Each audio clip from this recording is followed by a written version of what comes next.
Okay, well, thank you. So wonderful to see all of you. It gives me great pleasure to be able to introduce you to Tim Flach, who is a remarkable photographer and artist in residence of the center, who has held many positions, has honorary fellowships from the British Institute of Professional Photography, and you're the president of the Association of Photographers at the moment since 2019. As you will see today, I think Tim's work is truly remarkable in that it tries to bridge flourishing between humans and animals. So in many ways, it fits really nicely with the theme of the center. In many ways, I'm starting to think, why did I call the center Eudaimonia and Human Flourishing? Because of course, human flourishing can't really happen without the special relationships we have with animals. And if anything, as you'll see today, that Tim's work shows us is that we have a really special relationship with animals. And really, that special relationship is worth a lot. And understanding that is worth even more. So please, Tim, tell us about your exciting work. Right. Well, it's a pleasure to be here. So I'm going to really, my interest is very much about how we depict animals at a time when it's never been more important to connect people with nature. And I think we're at a time that's interesting where we kind of need to collaborate a bit more. There's been a conversation is needed between scientists and artists, really about how we look at the very techniques and ways of doing animals. Let me, sorry, there it is. So just to give you a sort of background, I do quite a lot of public engagement with my work. This is a museum in Germany. This is the Natural History Museum in Paris. It's part of an exhibition going on for the next 2 years in Baden. So a lot of my interest is very much in public engagement. How do we get people to look at the storytelling around why certain animals, like this project? This is the Kunming Provincial Museum, and I think there was about 2 million visitors here. At the moment, I've got the Beijing Museum of Natural History at the moment, and with 10,000 visitors. But what I really want to do is how do we get that storytelling? How do we connect people with what's happening? So here the children were asked not to bring their devices, but to actually copy down the stories. This is last month in Cartagena, in Colombia. I was asked to put together a project with a Colombian musician called Simeon Morhay.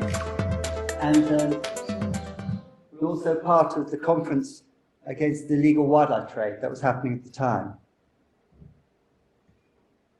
So my books are essentially looking at different subjects in terms of endangered species, equus, more recently birds, which came out in November. So this is just a bit behind the scenes. This is a barn where I'm putting together some American flamingos. And this is actually an image that's going to be on show at Photo London, which is opening tomorrow.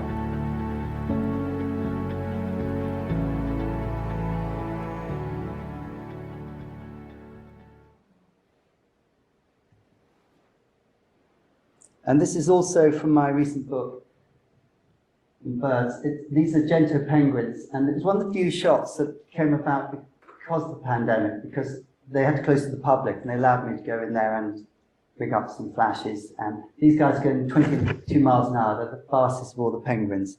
But in a way, they're in their element. So this really brings me to a kind of distinctness of my work, which is about adding character and personality to the animals, to make us, in a sense, bring that sense of otherness into our world. Apparently Darwin was a bit of a pigeon fancier, and he kept about different 70 species, and he saw the captive breeding. He liked the extreme versions of poultry, and he saw that as kind of an analogy to what happened in the wild. And apparently when he went to try to publish Origin of Species, the publisher offered to do his pigeon book instead. So he obviously got there in the end. This is behind the scenes. It was really to give you a background of the kind of work I do. I built these aviaries so that I could get an intimacy with my subject. And so where you have something like this, which is kind of, you get that kind of direct sense of personality. And this is something that's been proven very important to make us have that kind of empathy. And here, for example, I see images are quite ambiguous. They work on multiple layers. So maybe some of you played Angry Birds, and suddenly you go, okay, subliminally it's kind of operating in your mind. The Golden Finch from Australia. This guy I thought looked a bit like a First World War air pilot, but when I put it on my social media, they said it looked more like Elvis Presley.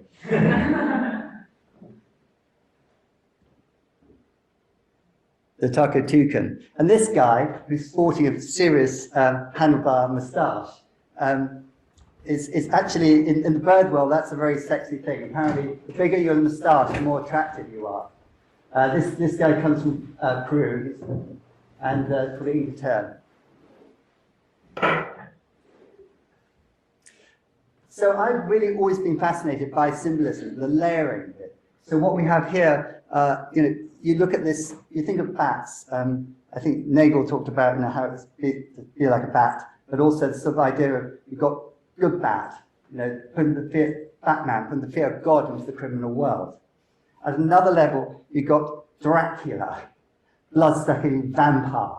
So there's this richness of association. And what I think is really interesting as we move through these images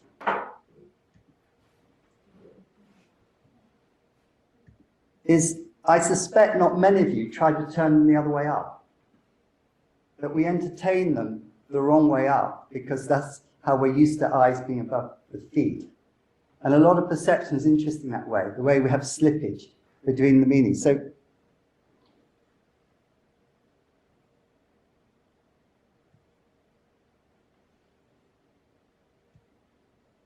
I believe Linnaeus, when he was putting together the groups, he placed bats, humans and primates together because at that time it was done on skeleton.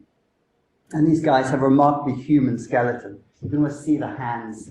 And but now, of course, with DNA, it's more evident that they're more related to rodents. So what I find also with my work, I often pick subjects about what they kind of mean and their kind of cultural layering. So here's a symbol of the Holy Spirit, peace, purity, but essentially genetically no different to the feral rock dove that wanders outside in the street. And it's this kind of interesting about whether here colour seems to matter, and it's that kind of culture civic. So I'm always interested in how much information do you need to understand of a subject, and depending on whether you keep horses, what that image then has meaning to you. So, for example, this is a fly net, but it might look like some kind of fetish. It's kind of this sort of slippage between, also depending on your understanding of the subject.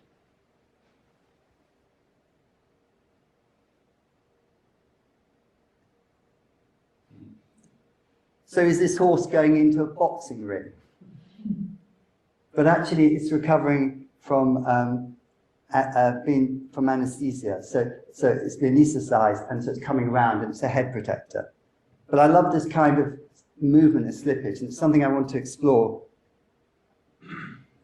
The sensuality of sort of thinking about feeding a sugar lump to a horse. So sort of the same way that you get this, in this case, I call this horse mountain. But at what point does it become more horse-like or more mountain-like? At what point is that dependent on your understanding of something? I think Mies van der Rohe, the architect, said that less is more. It's that how much information do you need? Does this remind you of your Christmas holiday?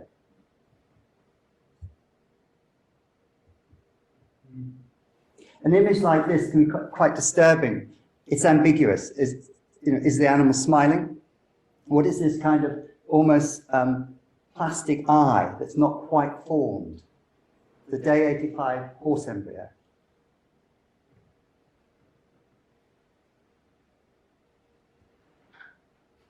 This, for example, of the horse is kind of mimicking George Stubbs' painting of Whistlejack at the National Gallery. So at one level, you might see the picture, but on another level, you sort of think there's something familiar there. So in fact, the surround is the same color. It's a chestnut horse.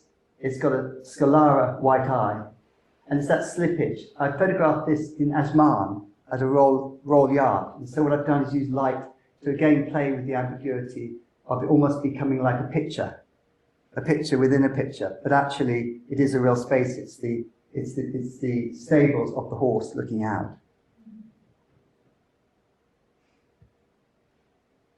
Now, first of all, I promise I didn't pluck the chickens, in case you're wondering. But I think this image throws up. So there we have an animal looking like it's prancing across the stage on point, like a plump ballerina. And it gazes back at us in that kind of uncanny way. And I think it says a lot about our relationship to animals today. And I was reminded there was a project by Tim Coulson, who's in the Department of Zoology here, who did a project, Why Conservation Should Heed Pokémon. And this was an exploration into the unnatural and natural images that they showed children.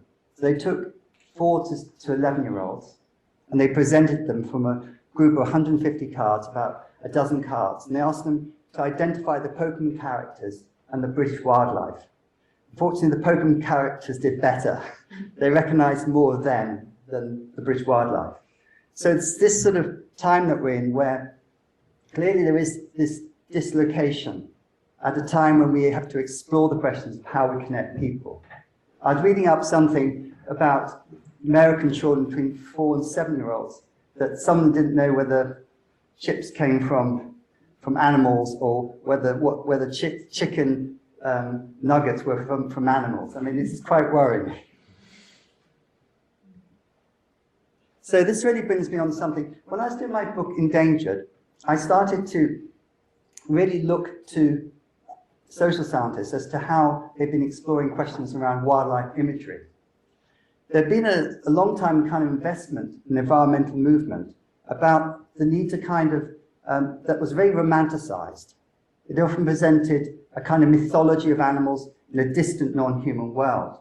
And the one thing that's become very evident, and this paper that I collaborated on, I was invited to by the very person I then approached about this kind of research, was that there is clearly, we invested a lot of belief that you made people feel good, relaxed, then surely they would want to care and make a difference. The contradictions is that we presented, I think about over 1,000 people, my portraits, and then contrasted that with kind of National Geographic photographers' wildlife imagery. Now, we used a system of panels, a sort of positive effect, negative effect, and empathy and relaxed states, as well as some altruistic dimensions to that as well. And what was really interesting was that actually those who saw the wildlife imagery had no more empathy than the ones who saw no imagery at all. And the ones who saw the portraits that they connected to the character and personalities were, I think it's like 12.5% more inclined in terms of empathy levels. And so this really brings, there is very little research in the area of how images work.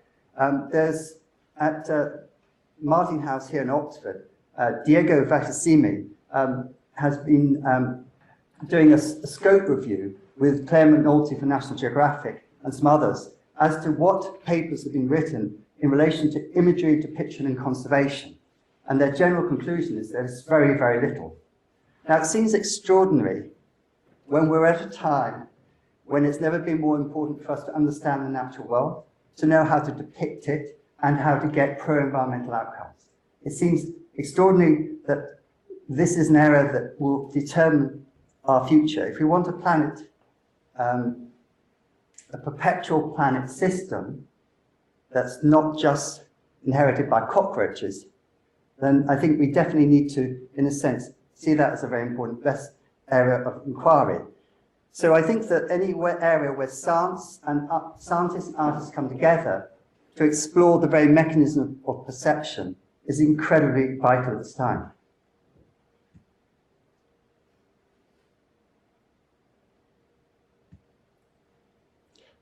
I use a lot of devices which have been historically used by painters and techniques. And I think it's about these techniques that we have to think about in terms of what is hardwired, what we actually are hardwired to do. And I'm going to demonstrate that through my work. The bonobos here, for example, look like a tender moment, but these two females, it's one of dominance. The Capuchin monk looks like it's texting. The Yunnan monkey who lives at the highest altitude, critically endangered, adapted this, almost like it looks like it's had cosmetic surgery.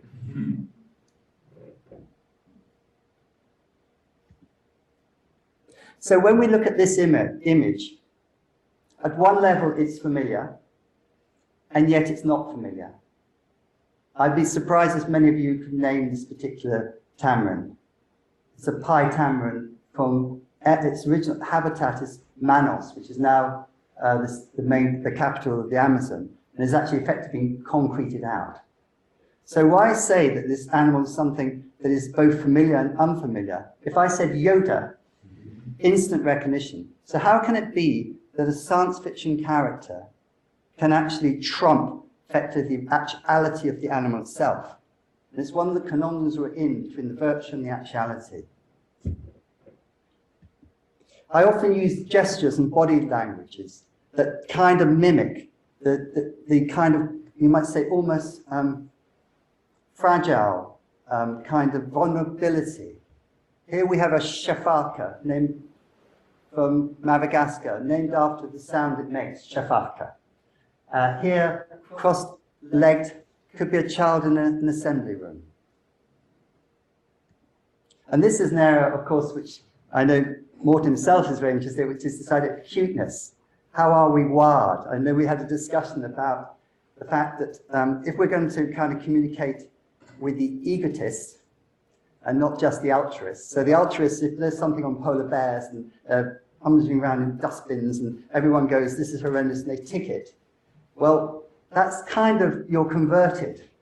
The greatest challenge we have is to understand the kind of way to pass that and reach out to the egotists. And I was actually speaking to Cameron Whitley about this, and he mentioned something on research about people's pets, that apparently egotists are more likely to make provision for their pets in case they die during the pandemic. So what I think is interesting is that there is an aspect of the actuality of how we have to mobilize the egotists who are saying, what's in it for me? What's the power? And what is the actual aspect of the kind of, the idea of, there's two aspects of our being that sit in all of us. But when we get to cuteness, it is something that we act so quickly that maybe we don't have rational thought. Is it one tool of many tools that we should be exploring about how to reach that messaging out there? I find these guys interesting for other reasons. They can choose when they want to become adult, a process called neoteny. They also can do something I wish I could do, which is grow back parts of my brain. That would be really helpful. And also, they're also in the Aztecs were the manifestation of God Uxul that took the dying souls to the underworld. But this is the thing, there's so many layers at work. When we work as image makers or artists, we're actually interested in the potential richness. And I say ambiguity. Often ambiguity is a worrying word for people. But actually, from my point of view, it's multiple meanings. And that is like richness, that's potentiality. And so what you have is that whole thing of everyone's unique journey and how you can slip certain aspects of imagery to accommodate certain type of experiences from people with different life journeys. In the same way, this character, a critically endangered saiga from down near the Caspian Sea, it also could be a candidate for the Star Wars canteen. With its proboscis nose, it lives in very dusty steplands of grasses. It needs adapted. It's hunted for its horn, and it can't be kept in captivity. So it's one of those species which is extremely exposed.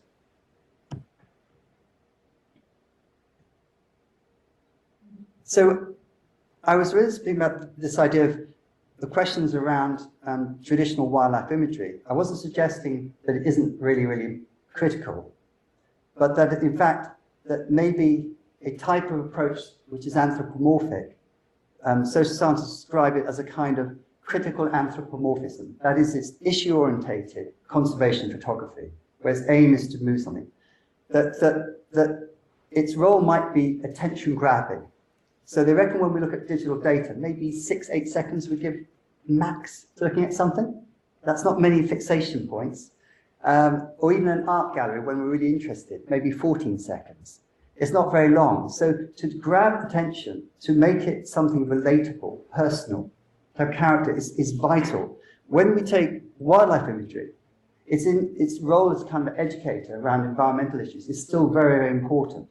But there is different ways of using it to communicate around the natural world. So I always end up going back to that kind of relating to the personality and the character. So although I did the hippo from above, I also want to be right in there. Even the fish is giving you audience.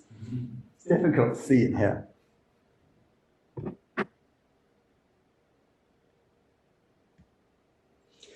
For example, an image like this, again, it's not a familiar image of a tiger shaking, saliva coming off. And yet, at another level, I believe it is familiar. It's familiar as a golden retriever. So you're down there by the water's edge and your dog is getting you all wet or whatever it does. And there again, it's that slippage that constantly happens in the way we perceive stuff. We collect so little data. We fill so much in. When it comes to conservation, we're looking at near Hokkaido in northern Japan. These are the red-crowned cranes. So in Asian culture, and I don't mean just China, I mean right across Japan and many other, these are the symbols of long life, fidelity, many kind of positive attributes. If you look at Hokusai's work, and you can go back right through many pieces of artwork, you'll see these coming again and again. And yet, these very red-crowned cranes in the 1920s were down to less than in this picture. So often this kind of rarity drives demand, but the fact that it doesn't rescue them necessarily from extinction just because they're symbolically so important. Again, our relationship to animals, like these are the sort of icons of death, really, symbolically.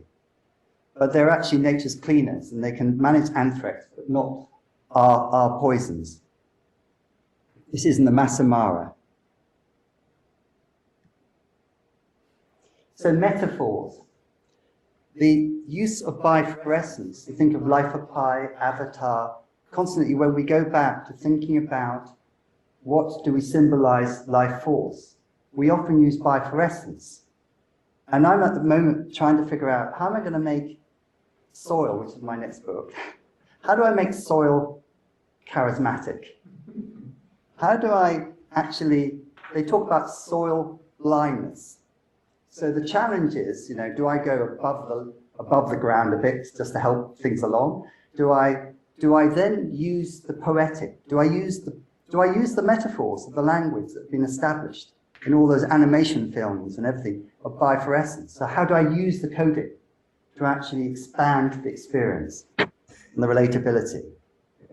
Again, subjects like this, for me, I look at this and I think of some cathedral or a kind of celestial world of cupids. But at another level, we're looking at sea slugs of Japan. And it's that kind of, again, that slippage. So this brings me to one of my favorite subjects, which is the hard wiring of left gaze bias. And this is just one tool of many. So in a way, what I'm doing here is saying, here are some tools that are hardwired. There must be some others here that we can find and understand. And that this is the real time, has to be the time when there's never been, they said it's never before been more important to connect people to nature, and that our future really depends on that. And these kind of collaborations where scientists and artists can explore what are those tools that could allow us to take storytelling and really connect people to what's happening out there. So this chat, any ideas what it could be? It's actually the back of the ears of that pig. But I bet you were trying to make eyes out of it. And this one, we can't help but imagine that those gills are eyes. We just can't help ourselves. It's kind of hardwired again.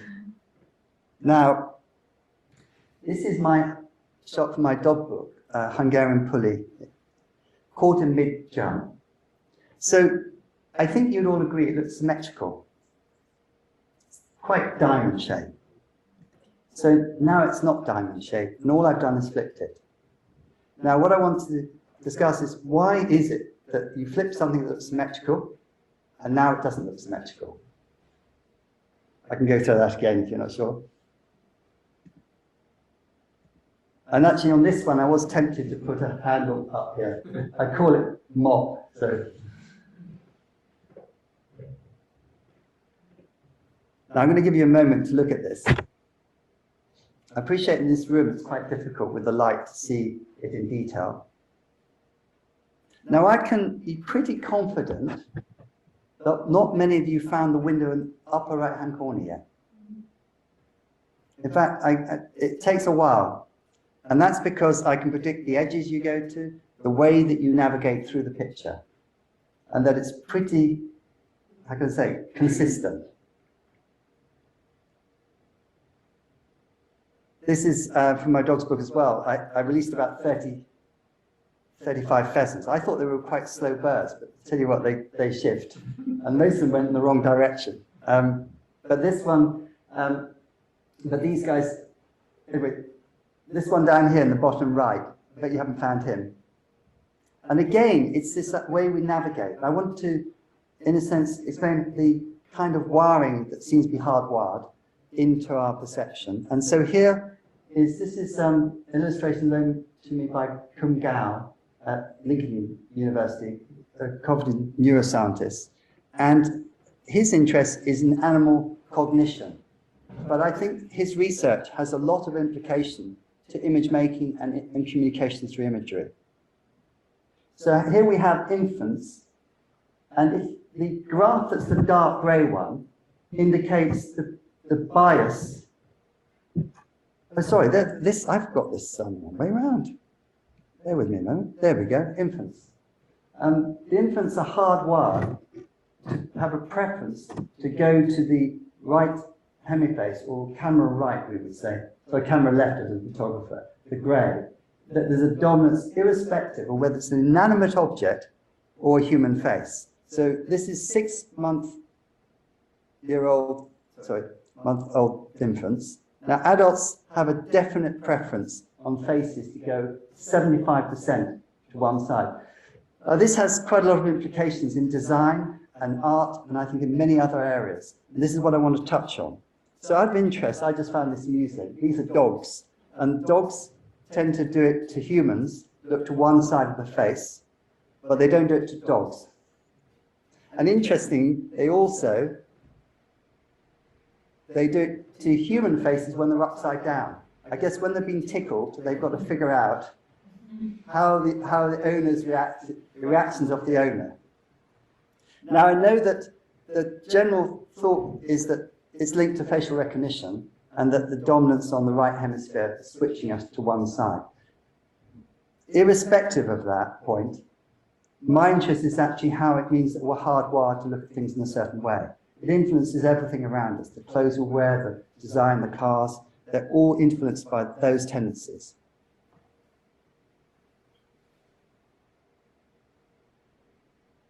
Now, this is a rufous hornbill, and what I've done here is I've retouched it using the principles of left gaze bias by enhancing the beak. This is my retouch, and by bringing us to the eye.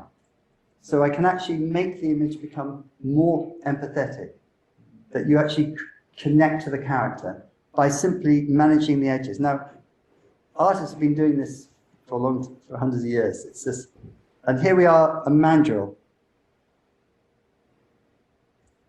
And the same, sorry. Yeah. So you can see the difference. I'm switching the eye, literally come up and navigate to the eye. And this lowland western gorilla, which I originally photographed, I think it was the front cover of The Economist. I photographed it at Port Lynn in Kent. It had been rescued in the Congo, and it had been brought back to Port Lynn, and Daniel Aspinall wanted it to reintroduce back into Gabon.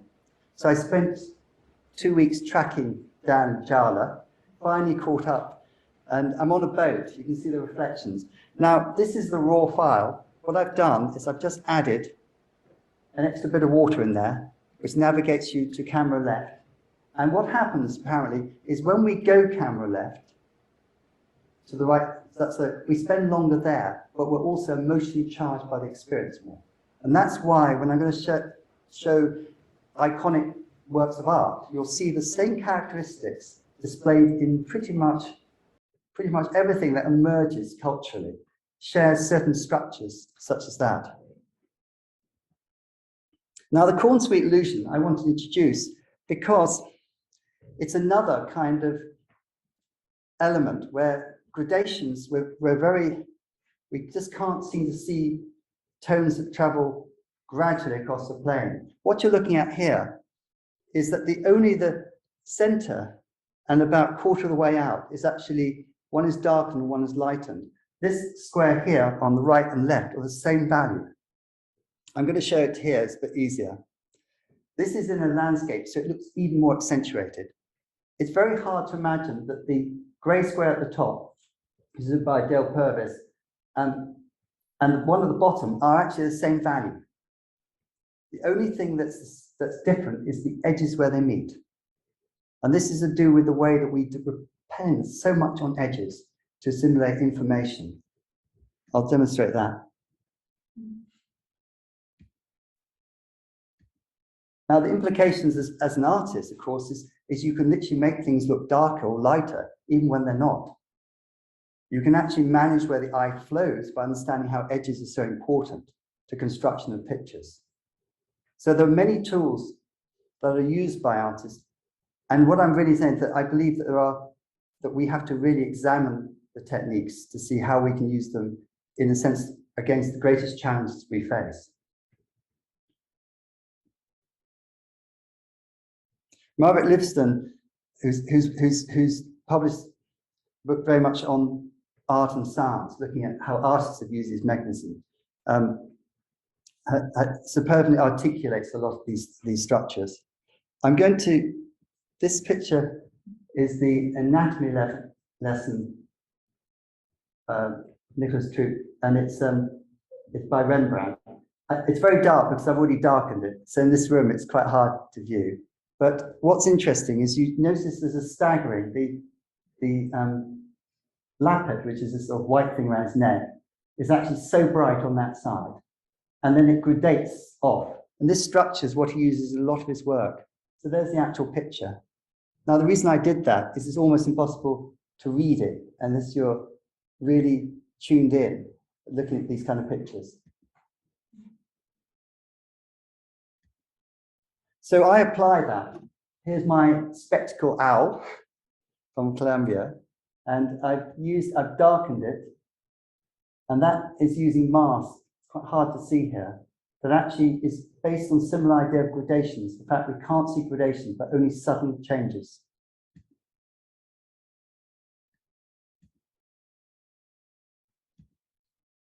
So taking something like the Mona Lisa, you'll notice the same structure in the hands, and in the sense it's to the camera left and moves up. And this will be found, it's very hard because I didn't want to give you too many pictures from paintings, but I wanted just to give a sample. And this is Goya's, this is Goya, and again you see the use of that area. Now, if Kumgar's right about the fact if we go to one side of the face, I'd argue if you go to one side of the picture and linger there, then the picture becomes more charged. And that if you flip this picture, it wouldn't work as powerfully.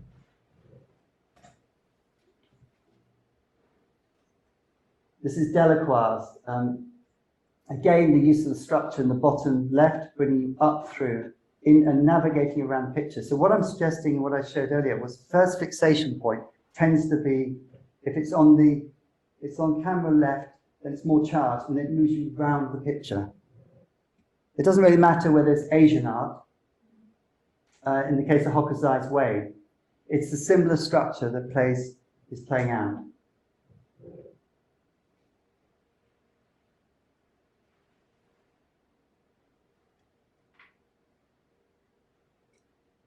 And here with Guernica, Picasso, again similar. And the thing is that there's a lot of gradations going on here, but if you're working with imagery, you get much more sensitive, and it's very hard to see, but there's massive gradations working to much stronger edges on the far left of the composition here.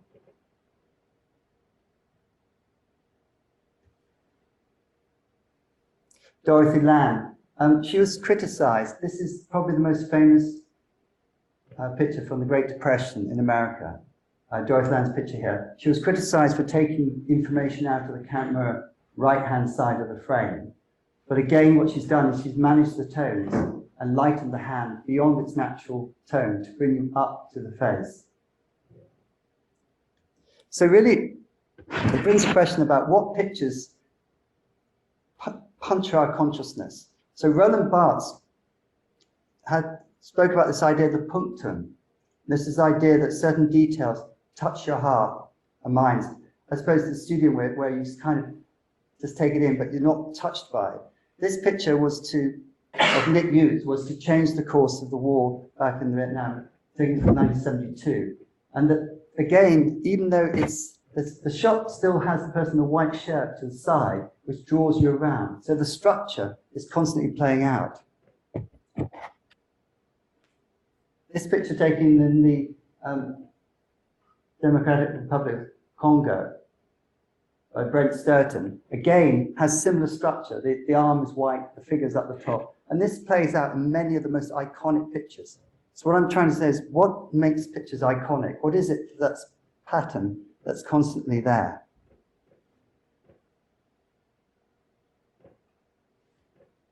So these pictures, for me, do something really interesting. They are by Chris Jordan. They're taken about, I think the nearest human habitation is 1,300 miles away in the atolls.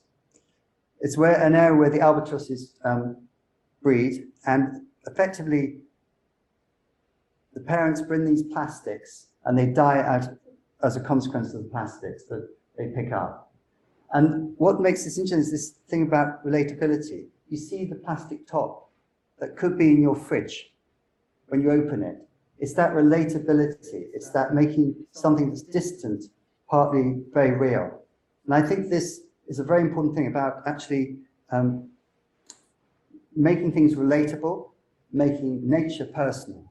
So these had tremendous reach because of that. It brought it into our world.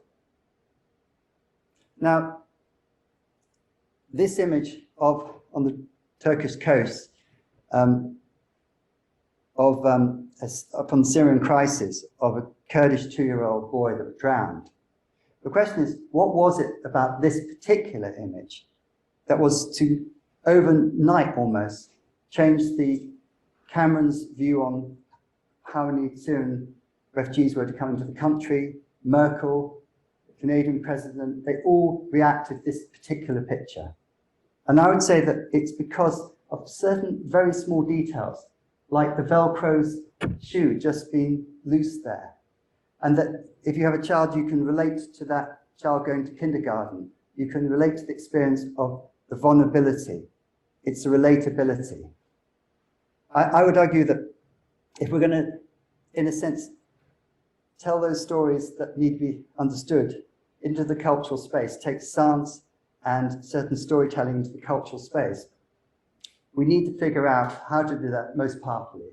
And images like this have literally changed the course of events. So I think it's a unique time in a sense, and a time that we have to look at how scientists and artists can collaborate.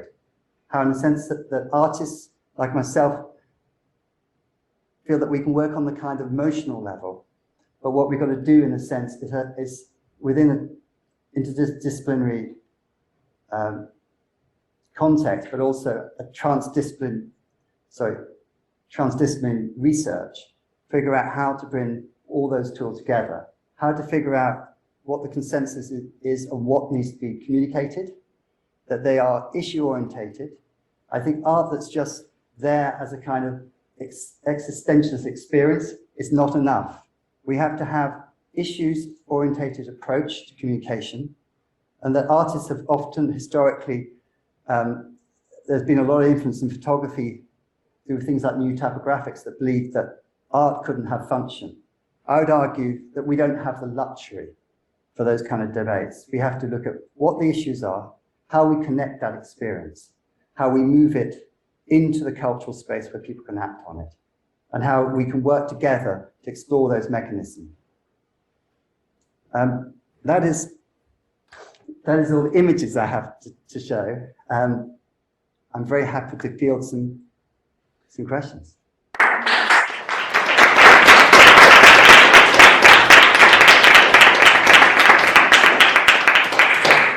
Wonderful, Tim. Thank you so much. It's a feast for the eyes and for the ears.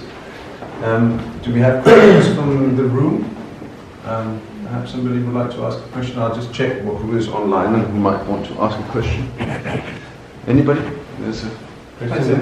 Thank you for that talk. That was endlessly interesting as always. That idea of left gaze bias, it's to do with the face, but then how does it sort of, because the following examples after all the graph about the faces were like landscapes and like non-facial kind of images. So how does left gaze bias sort of translate towards how we see, I suppose, non-facial images? Do you just start from the left normally? Or do we... I mean, first of all, what's interesting, and I'm only using really the evidence of Kumgau's work in Lincoln, is that you can see that at 6 months we start with an absolute bias across everything. And then there's still a bias in place, but that it's actually, it just tends to be more focused on faces and less on landscapes. But the thing is, what we're actually dealing with here is two different aspects. There's the sort of, I suppose, the cognitive mechanics of perception, which is really the edge and how edges are used. So artists, in a sense, in the landscapes, are using edges to navigate the eye around. And that's why I showed the concrete illusion, to take you to the regions of interest, in terms of psychological interest, the faces, the areas that attract you. So it is a mixing of different tools together. So in a sense, once you, I believe, allowed to navigate in a way that enters you into the area that we're naturally tuned to or hardwired to, and it takes you around to a figure or a face, it's kind of more pleasing. We're emotionally more charged by it. So it's, in a sense, what I wanted to show several tools today, because I was trying to show the sort of cognitive and psychological side of it. Although, as I say, Kumgau would say we're hardwired to do the left gaze bias. Thank you. So I think that's very interesting, Tim. This idea of working with how our brains works to actually try to get a result, yes? So in your hands, do you find that you engage people more? You keep coming back to this emotion. Do you find that having people get emotions, say by the left gaze, is something that actually could activate them to do some things in the world? I think empathy is seen as the main mechanism for pro-environmental outcomes. That in fact, without empathy, people don't tend to act. And that it's actually, what's interesting about the paper looking at traditional wildlife and the portraits was that you actually had to have a degree of uneasiness, that actually you weren't relaxed, that it was actually a slightly negative, in a sense, response. And that was more likely to make you have empathy, which is shown to lead to action towards conservation, or actually pro-environmental outcomes. Yeah, I mean, we've been talking quite a while about how we could potentially measure some of those things, actually see whether in the scanner we could track people's eyes as they're having these things. For me, of course, the interesting thing is how do we, I mean, in your other study you used traditional wildlife photography. But what I would love to see is to use your own images. I mean, you show some great examples of where you've manipulated in subtle ways. And it'd be interesting to see what effect that has, because even though you do it subtly, the emotional effect tends to, I mean, at least when you see it, tends to be very large. I mean, is that something that you sort of, I mean, you obviously do it as part of your work, but I mean, could one perhaps even get that stronger? Could one take the kind of the portraiture and just take small things and then that would have a big effect? I think that there's two things. Obviously, I'm kind of verbalizing some ideas around the gaze bias and these illusions, but of course they're not commonplace tools. And today we have a whole community of photographers. I was on a line with Jane Goodall and 100 other photographers, put together by Amy Vitali and a number of main conservation photographers. And I think it was Christian, another just master photographer, that said how vital it is that we start exploring these techniques. That in fact we create the tools. So if you are someone who wants to make a difference, you want to go out and explore questions about an animal that's on the edge of extinction, surely you want to know how to do that powerfully. If you go out and invest and sacrifice yourself to make that journey, then surely they should have the tools to know how to do that powerfully. So I think that's the negation of the need to do that. Now going back to your other question, was I think that any tools that can track not just the eye tracking, but neuro mapping, and combine those together, obviously gives us even more, in a sense, dimensionality around those mechanisms. And the real question is, it's all about how we picked and how we do that powerfully to, in a sense, motivate people for change. So you can entertain people, people can respond and feel good about something, but it's not quite the same thing. No, I guess that's also why your next challenge is about soil. I mean, how does one actually, soil of course is very important. How do you do that? Well, I think I think the thing is, to do a book on pandas is kind of a fairly easy one. And when I came to this, I was thinking, well, I should do a book on cats. And I thought, well, that's fairly straightforward.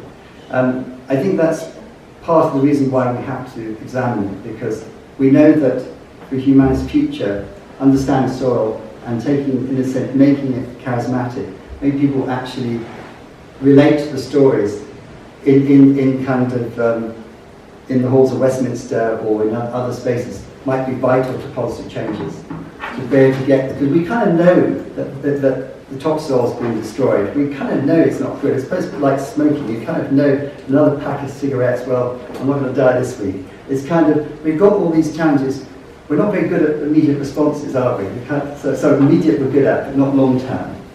And so, yeah, in that sense, I think that it's trying to give the tools to those who can make change, as much as in a sense just my own practice. So in that direction for the soil, like would you, evoke empathy for soil? It's going to be probably a different emotion that you will try to evoke in your images. Like what kind of emotions would you try to I think that you still have to connect people. You still have to make it personal. And so you still have to draw out of the soil the characters.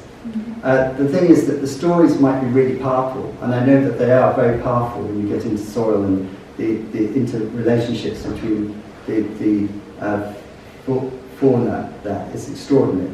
But the words aren't enough.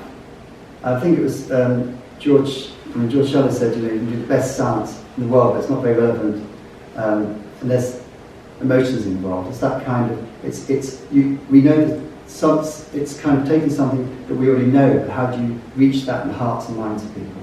And going back to the point about soil, I don't think I can ever make my soil book as attractive or charismatic as I can a panda book. But I can go some of the way to try and offset some of the problems. Yeah, in seeking out these specific moments of charisma or evoking empathy, how do you select your subjects? Well, when I'm doing my projects, I don't usually have many species I can pick. In terms of the birds, I only had about I think it's about 120 species. There are over 10,000. In the insect world, you're dealing with millions. And so what you're really doing is you're chasing stories and then finding the candidates who could illustrate that. But sometimes you're looking for candidates that would be engaging and appealing, but tell the story. And that's part of the challenge. It's very easy to produce pretty pictures. The challenge is how do you tell issue-orientated stories and get them across whilst making the book an attractive, engaging experience. And so that is part of really, that is the challenge to figure out. And so I picked my candidates quite carefully. I would go around and I assume that, like with my endangered project, I went around and literally interviewed conservation communicators, people who were very much with an overview. And I don't think they were used to it. I go and speak to, in China, the top man for pandas, and I literally cross-examine him. And I did this across, I wanted to extract where the failures from conservation communication were happening, where they were working, and distill down who the candidates would be. And then figure out, would that candidate be the sort of, would it be the one that would be the glue, the candy, to take people to the project? And when I do this book, I've got to do exactly the same process. I've got to say, who are the guys that break down the soil? Maybe they're not so cool. Maybe I have the odd praying mantis, but then does that qualify? And so it goes on with that. So it is a juggling act between the candidates that tell the story and those that bring the viewers to the subject. And so H1, it isn't that you just randomly go around taking pictures and say, that's a nice picture. You have, it is, that I'd like to feel is something I specifically choose to do. So there's a concept called the wood wide web, the mycorrhizal networks that basically connect all things in the soil. And of course it's something that in the center we're very interested in, because part of that of course are the psychedelics. So literally the soil and the connections in the soil are changing our brains. So that might be something that you should talk to experts about. Yes, yes. I mean, I remember ants have an interesting thing with the fungi, that they leaf cutter ants, and there's a lot of that, yeah. So I think that those, you distill the stories down and ask those who are well placed to do that. I'm almost like a journalist. I kind of go into a world, find out, ask people what those, distill down what those stories need to be, what are fascinating, and then figure out what's the candidate that's going to do that job for me. But you're more than a journalist, because I think what you helps us to do is to see things that we thought we knew in a new way. And I think that is a very important skill. You know, you suddenly, I mean, and I've felt this when I've been working with you, talking to you, you portray something and you see something in you, which I think is a very important skill. And I think that's the kind of skill that we really need if we are to engage an audience as something as unsexy as soil. But if anybody can do it, it's you. So have we got more questions in here? I'm just checking whether there's anybody online and I'm ignoring. This one from Jamil, please. Yeah, really amazing images and this idea of well, what I found very interesting was the two portraits of the wildlife animals, the sort of National Geographic ones, and then your portraits, and showing how much more empathy there was with the first set, with your portraits. I'm just wondering, like, I've been trying to think about this philosophically, why that's the case. And one thought that came to mind is this sort of philosophical concept that Martin Buber has, which is that we have two types of relationships, an I-thou relationship and an I-it relationship. And essentially what you're bringing out is a subject-to-subject relationship. We're seeing the other as another subject. You know, you're using techniques of bringing in anthropomorphic ideas to signal that other soul in the animal, you know, peering at us, versus sort of just a tiger there in the background as an object. And so I'm just, you know, I'm curious. You know, it seems like, you know, one way to think about what you're doing is actually seeing it as subject-to-subject relationship. Yeah, I mean, I think it goes back to what Linacre College has explored, which is if you have a distant non-human world where we kind of have this romanticization that obviously makes us feel good, it doesn't actually connect us because it's not in our world, it's another world. It's just like some crisis over there. If it's not, people don't look like us or whatever, we're less engaged with it. Like what's happening in Ukraine, we connect here more easily because they look more like us. And it's all this kind of thing, it's that relatability. And that's why I think I was going back to this idea of personalizing nature. Now this comes under a lot of criticism because you could argue, if you anthropomorphize an animal, do you deny its animality? Do you make it less so? And because this has obviously been a lot of criticism about the exploitation of animals through anthropomorphic approaches. But I don't think we've got an option here, but connect people with the stories of what's going on. Yeah, can I just respond a little bit to that, just to say why I think that your approach is the right one. To people who criticize, anthropomorphization, is, they're sort of assuming that there is some objective reality out there and that one must be capturing. But there is no such thing. We only see through our human lens, through our human perception. And so, in a sense, there is no getting around the fact that everything is a story or a perception. And so now the thing is that in one way you could be actually bringing out more of the truth of the matter by showing us that, by showing us in human, how to connect with the other as a living being by using techniques, using mirror neuron, saying, there's another living person, living soul out there,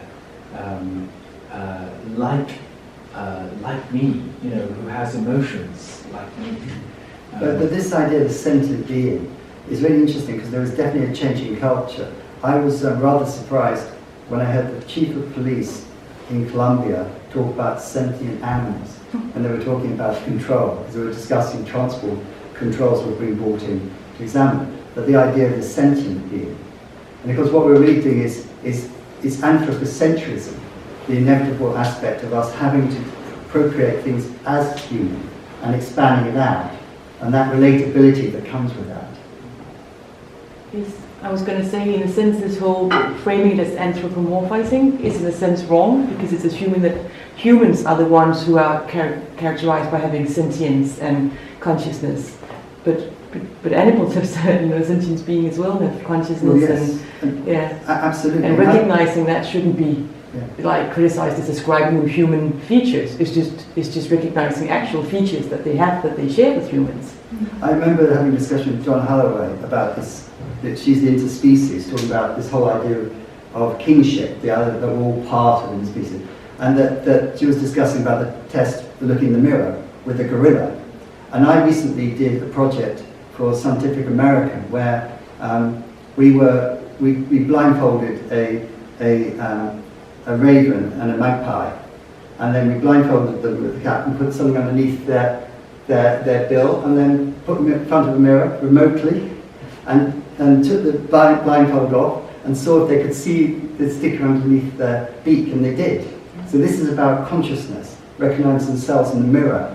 And I think that as you mentioned that, I was speaking to Kumgao, whose interest is about animal consciousness, and the left gaze bias is illustrating some of the kind of the tendencies that monkeys share and many other animals in the animal kingdom share with us.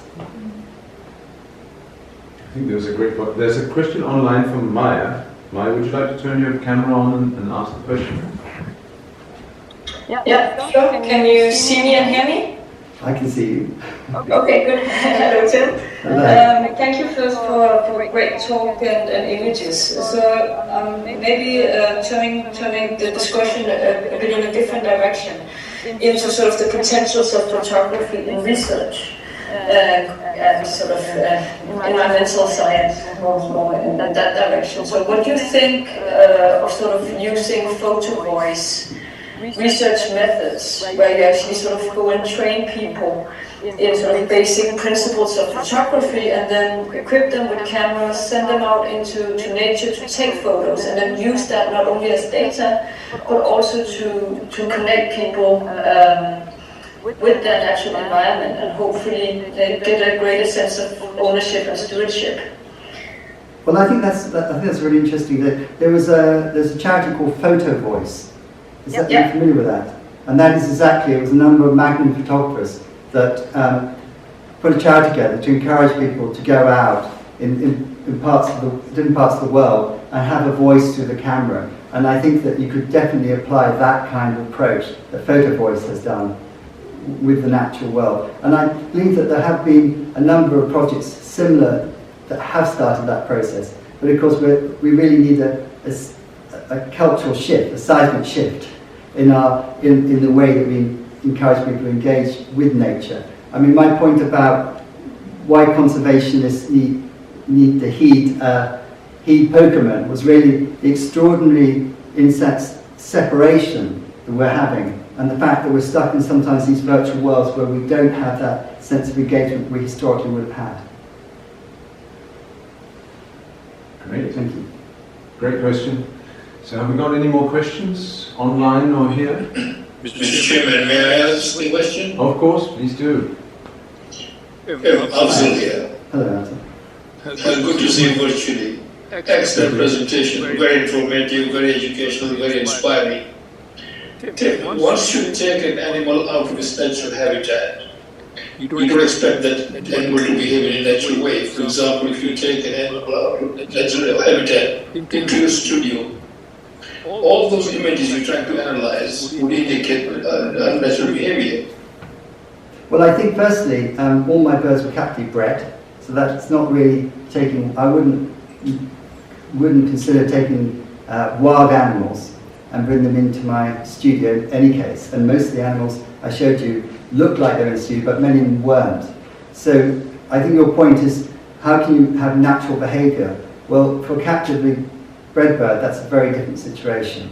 But you're right, I mean, it depends what you're trying to analyse. But of course, what we're looking here is how we project and interpret images to a large degree, how it motivates us. So, for example, with the bonobos, we were looking at a picture of two animals looking like they were in a tender moment of caring, but actually it's probably a dominant female on a subordinate female, and that we don't read that body language. So I'm not suggesting that we should stress animals, and that I've gone to great lengths to try and build sets that don't stress, but I think that a lot of what I think we're discussing here is the mechanism of actually organising experiences. It's a sort of Walter Benjamin quote, the arts of the organisation of experiences. How do we organise an experience with a certain intentionality? Thank you, Tim. Thank you, Nancy. Well, that was a great question to end on, but thank you so much for sharing this, Tim. The richness of experience you've shown us today. Please join me.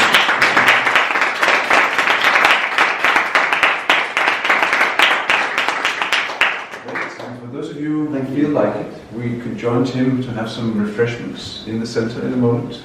Please do, and thank you again.